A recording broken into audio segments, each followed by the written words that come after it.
Hello my dear students, I hope कि आप सब लोग बहुत अच्छे से स्टडी कर रहे होंगे और मेरे वीडियोस आप लोगों को काफी पसंद आ रहे होंगे और आप इनको फ्रेंड्स में शेयर भी कर रहे होंगे। और हम लोग फंडामेंटल ऑफ मैथमेटिक्स फर्स्ट में जो लास्ट वीडियो आप लोगों ने देखा उसमें हम लोगों ने डिविजिबिलिटी टेस्ट पढ़ा कि किसी भी नंबर को 2 से डिवाइड करने का क्या रूल होता है, 3, 4, 5, 7, 8, 9, 10, 11, इन सब से हम लोगों ने डिविजिबिलिटी टेस्ट पढ़ा। आज का जो वीडियो है वो हमारा बेस्ड है factor theorem and remainder theorem पे। हम लोग ऑलरेडी 9th 10th में पढ़ चुके हैं factor theorem and remainder theorem, उसी पर ये वीडियो बेस्ड है। उसी को हम लोग एक बार रिवाइज करेंगे। आगे हम लोग इसका यूज करते हैं क्वाड्रेटिक में भी और कॉम्प्लेक्स नंबर में भी और जनरल मैथमेटिक्स में भी, ठीक है, क्योंकि फैक्टर करना हमसे कभी भी वो पूछा जा सकता है। तो फैक्टर मेथड, फैक्टर थ्योरम पढ़ने से पहले हम लोग समझ लेते हैं कि एक्चुअल में चीजें होती क्या है। जैसे सपोज करो अगर हम लोग 17 को डिवाइड करें 5 से, 3 टाइम्स ये कंप्लीटली डिवाइड होगा, रिमाइंडर कितना आएगा 2। तो दो बातें, सबसे पहली बात मैं इस 17 को 5 इंटू 3 प्लस 2 लिख सकता हूं। 17 को कितना लिख सकते हैं हम, 5 इंटू 3 प्लस 2। अच्छा, एक और बात, ये होता है रिमाइंडर, ये होता है क्वोशेंट, ये होता है डिविडेंड और ये होता है डिवाइजर। सबको मालूम है? तो पहला rule dividend is equal to divisor into quotient plus remainder. Note करो सब लोग, पहला rule dividend equals to divisor into quotient plus remainder. ठीक है, तो जो डिविजिबिलिटी का रूल होता है, डिविजिबिलिटी का जो रूल है उसके according dividend is equal to होगा divisor into quotient plus remainder. Second rule हम लोग पढ़ते हैं। सेकंड रूल के लिए मैं पॉलिनोमियल को कोई दूसरे पॉलिनोमियल से डिवाइड करना सिखाता हूं। जैसे सपोज करो हम लोगों के पास एक क्यूबिक पॉलिनोमियल है x cube minus 5x square plus 6x plus 1। ये क्या है? Cubic polynomial. हम इस क्यूबिक पॉलिनोमियल को x square minus x plus 1 से डिवाइड करना चाहते हैं। क्वाड्रेटिक से हम इसको डिवाइड करना चाहते हैं। मतलब जो डिविडेंड है वो डिग्री 3 का पॉलिनोमियल है और जो डिवाइजर है वो डिग्री 2 का पॉलिनोमियल है। और देखते हैं रिमाइंडर क्या बनेगा। ठीक है, तो डिवाइड करना हम लोगों को सबको आता है। यहाँ एक्स क्यूब है, यहाँ एक्स स्क्वायर है, तो पहले हमें इसको एक्स से मल्टीप्लाई करना होगा, फिर हम लोग इन दोनों को सब्ट्रैक्ट करेंगे। तो मेरे पास ये minus 4x square plus 5x plus 1 बना। अब यहाँ माइनस 4x स्क्वायर है तो ये माइनस 4 से मल्टीप्लाई करना होगा। हमें हाईएस्ट टर्म जो है वो सेम बनानी होती है। जैसे ही हमने हाईएस्ट टर्म सेम बनाई, शायद सबको समझ में आ रहा हो, रिमाइंडर क्या बचा, x प्लस 5, जिसका डिग्री कितना है 1। मतलब डिग्री ऑफ रिमाइंडर हमेशा डिग्री ऑफ डिवाइजर से छोटा होगा, क्योंकि अगर यहां डिग्री 2 का पॉलिनोमियल मिलता तो एक और बार डिवाइड हुआ। अब यहां डिवाइड होना पॉसिबल नहीं है। तो अगर डिवाइजर का डिग्री सपोज करो 1 है तो डिग्री ऑफ रिमाइंडर क्या होगा, 0। क्या होगा डिग्री ऑफ रिमाइंडर, 0। अगर डिग्री ऑफ डिवाइजर 2 है तो डिग्री ऑफ रिमाइंडर क्या होगा, 1। 0 भी हो सकता है, 1 और 0। अगर डिग्री ऑफ डिवाइजर 3 है तो डिग्री ऑफ रिमाइंडर आइदर 2 और 1 और 0। तो रूल नंबर 2 जो हमें समझ में आया वो ये है कि degree of remainder is always less than degree of divisor होगा। क्या होगा, less than degree of divisor. तो ये दो बेसिक रूल हैं। फैक्टर थ्योरम पढ़ने से पहले ये दोनों रूल्स हमको अच्छे से आने चाहिए कि डिविडेंड इज इक्वल टू होता है divisor into quotient plus remainder, and second degree of remainder वो हमेशा छोटा होगा डिग्री ऑफ डिवाइजर से। क्लियर है? चलो हम लोग रिमाइंडर थ्योरम की तरफ बढ़ते हैं। तो रिमाइंडर थ्योरम की अगर मैं बात करूं, ध्यान से देखना, रिमाइंडर थ्योरम की अगर मैं बात करूं, सपोज करो कोई पॉलिनोमियल है px, px जो है एक पॉलिनोमियल है ऑफ nth डिग्री। कितने भी डिग्री का पॉलिनोमियल पॉसिबल है, उसमें हम कुछ भी नहीं बोल रहे हैं, है ना। ये किसी भी डिग्री का पॉलिनोमियल हो सकता है, 3, 4, 5, 6, कितनी भी डिग्री का। और मैंने इस पॉलिनोमियल को डिवाइड करना चाहा x माइनस ए से। ये हमारा डिवाइजर है जिसका डिग्री कितना है 1। डिवाइजर का डिग्री कितना लिया मैंने 1।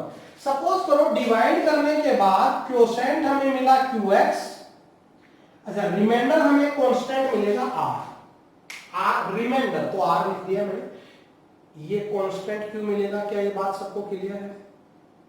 यहां डिग्री 1 है, यहां डिग्री 1 है, तो यहां डिग्री कितना होगा 0।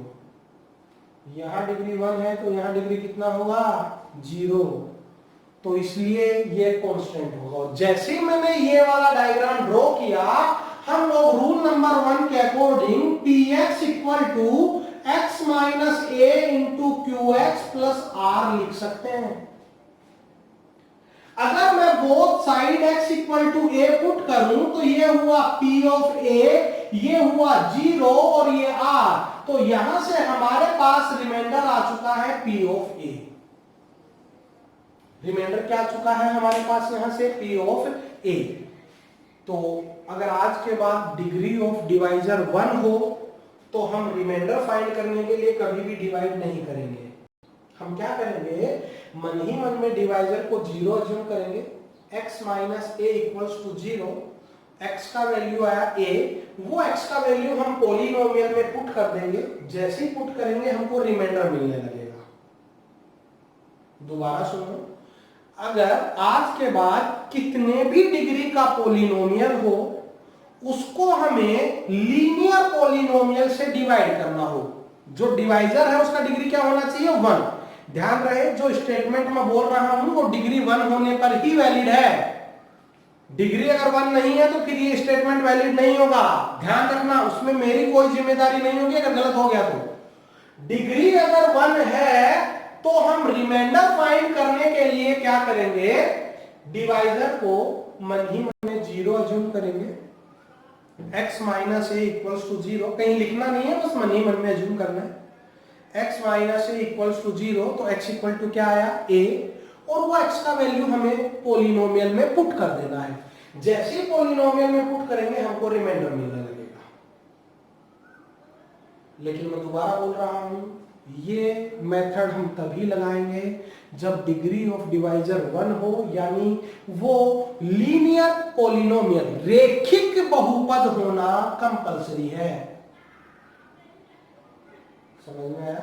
तो हम लोग इस पर बेस्ड 2-3 एग्जांपल करते हैं।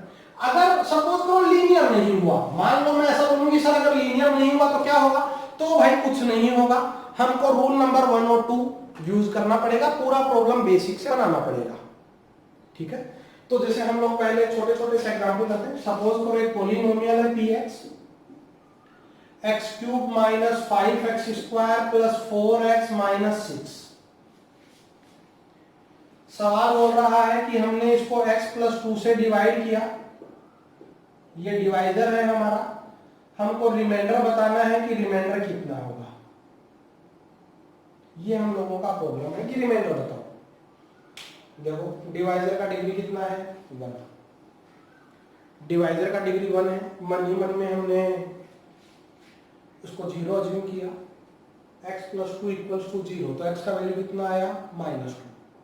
x का वैल्यू -2 आया, तो रिमाइंडर थ्योरम के अकॉर्डिंग जो हमारा रिमाइंडर होगा वो क्या होगा p ऑफ -2। हम x का वैल्यू यहाँ -2 पुट करेंगे, ये -2 का क्यूब, ये -5 इंटू -2 का होल स्क्वायर, 4 इंटू -2 -6, ये हुआ -8 -20 -8 -6, और ये हमारे पास आएगा -42।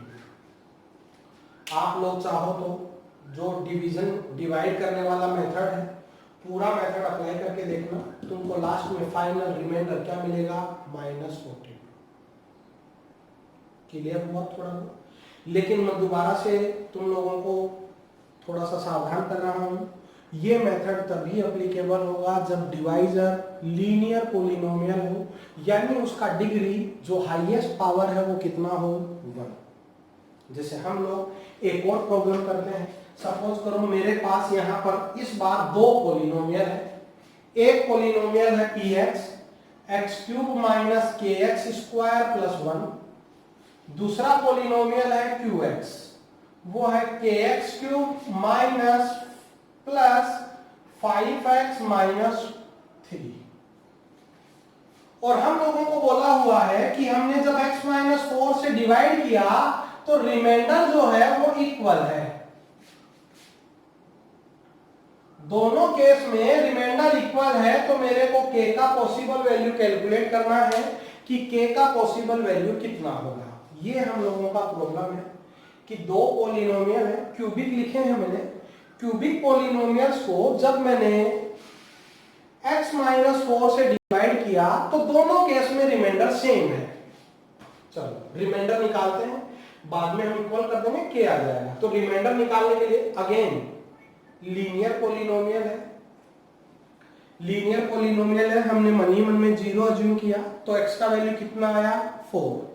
कितना आया x का वैल्यू, 4। तो 4 यहां पुट किए तो यहां पर रिमाइंडर आएगा p ऑफ 4, यहां रिमाइंडर आएगा q ऑफ 4, और हमें बोला हुआ है कि बोथ रिमाइंडर्स आर इक्वल। ये बात सबको क्लियर है क्या?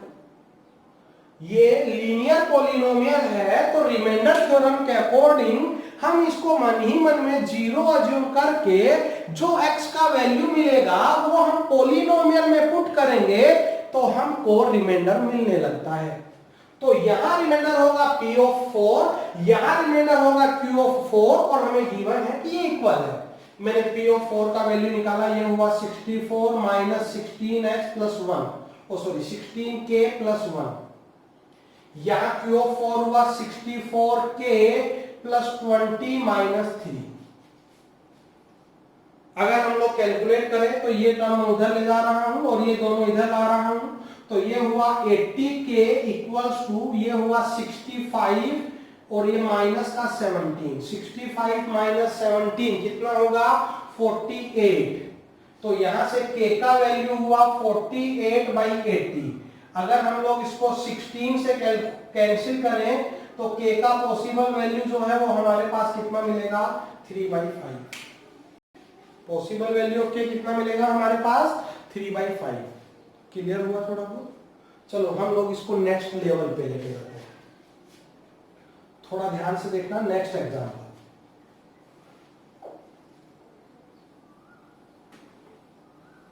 और नेक्स्ट एग्जांपल में हम लोगों को बोला हुआ है कि जो पॉलिनोमियल px है, इसको अगर मैं x माइनस 1 से डिवाइड करूं तो रिमाइंडर जो है वो 2 है। और अगर हम, ये एनी डिग्री पॉलिनोमियल है, हमें गिवन नहीं है कि कितने डिग्री का है, इसका कितना भी डिग्री हो सकता है ऐसा मेरे को बोला हुआ है। अगर हम इसको x माइनस 1 से डिवाइड करें, लीनियर है तो यहां रिमाइंडर कांस्टेंट होगा, वो 2 है। और अगर हम लोग इसको x माइनस 2 से डिवाइड करें तो रिमाइंडर जो है वो 5 है, ऐसा हमें बोला हुआ है। और हमसे ये पूछा गया है कि अगर हम इसको x square minus 3x plus 2 से डिवाइड करें तो रिमाइंडर कैलकुलेट करो कि वो कितना होगा। ये हम लोगों को बोला हुआ है। तो देखो सब 1 बाय 1 हम स्टेटमेंट्स का यूज करते हैं। हम लोगों को ये गिवन है कि p ऑफ 1 2 है, क्योंकि देखो ये लीनियर पॉलिनोमियल है। लीनियर पॉलिनोमियल होने का मतलब मन ही मन में 0 अज्यूम किया, x का वैल्यू 1 आया, 1 यहां पुट किया, रिमाइंडर p ऑफ 1 होना चाहिए था, गिवन है कि वो कितना है, 2। सिमिलरली p ऑफ 2 गिवन है कि वो 5 है। p ऑफ 2 कितना है, 5। अब ध्यान दो, डिवाइजर कितना डिग्री है इसका, 2। मतलब यहां स्टेटमेंट यूज नहीं होगा।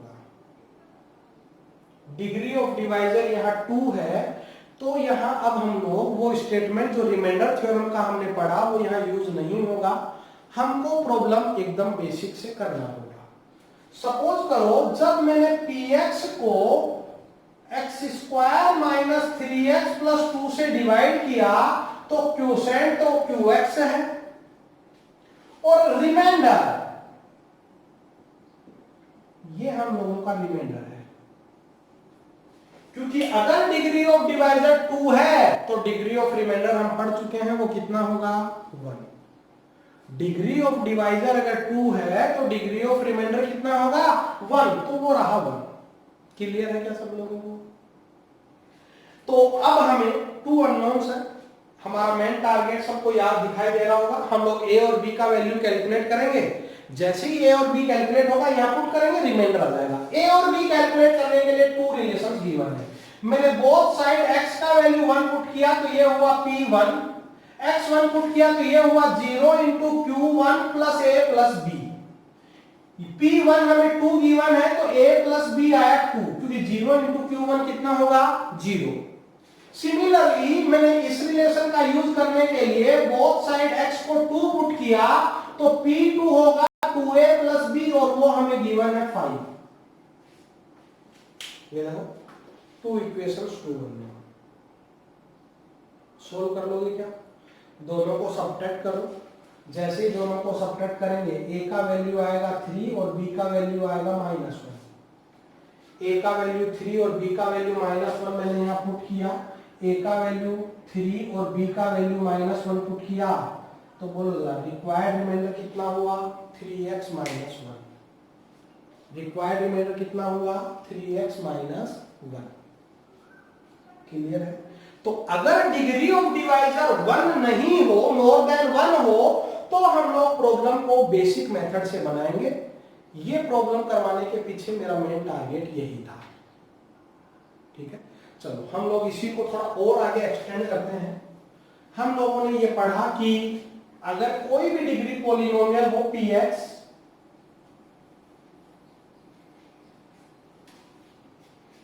इस px में अगर हम x माइनस a से डिवाइड करें, ये डिवाइजर है, क्यूसेंट qx है और रिमाइंडर है p ऑफ a। मैंने रिमाइंडर का वैल्यू रख दिया, जो हमने अभी भी रिमाइंडर थ्योरम में सीखा वो p ऑफ a है। सपोज करो अगर ये p ऑफ a 0 हो जाए, मतलब रिमाइंडर का वैल्यू क्या आ जाए 0, और हम लोगों को इतना तो मालूम है रिमाइंडर 0 होते ही हमारे पास ये रिमेनिंग रहा। बोलो जरा क्या x माइनस a इस px का फैक्टर हो गया क्या? x minus a polynomial px का क्या होगा फैक्टर। तो हमारे पास फैक्टर थ्योरम क्या हुआ? फैक्टर थ्योरम कि if p of a equals to 0, ये हमें चेक करना होगा खुद से कि a के वैल्यूज क्या क्या पॉसिबल है। If p of a equals to 0, then x minus a is a factor of px। हम लोग जनरली इसी थ्योरम का यूज करते हुए क्वाड्रेटिक एंड क्यूबिक पॉलिनोमियल्स के फैक्टर फाइंड करते हैं। तो अगर किसी भी वैल्यू को पुट करने पर पॉलिनोमियल का वैल्यू 0 आ जाए तो x माइनस a, वो वैल्यू a है, x माइनस a उस पॉलिनोमियल का क्या होगा फैक्टर होगा। ये हमने रिमाइंडर थ्योरम को ही आगे इंक्लूड किया है। ठीक है, तो ये था हमारा फंडामेंटल ऑफ मैथमेटिक्स का नेक्स्ट पार्ट, जिसमें हमने remainder theorem and factor theorem पढ़ा और उसको हम कैसे अप्लाई करेंगे ये भी हम लोगों ने सीखा। वीडियो को लाइक जरूर करें और शेयर भी करें ताकि मैक्सिमम स्टूडेंट्स इसका बेनिफिट उठा सकें। रेगुलर स्टडी और प्रैक्टिस जरूर करना है, ये हमारा मूल मंत्र है। ठीक है, थैंक यू।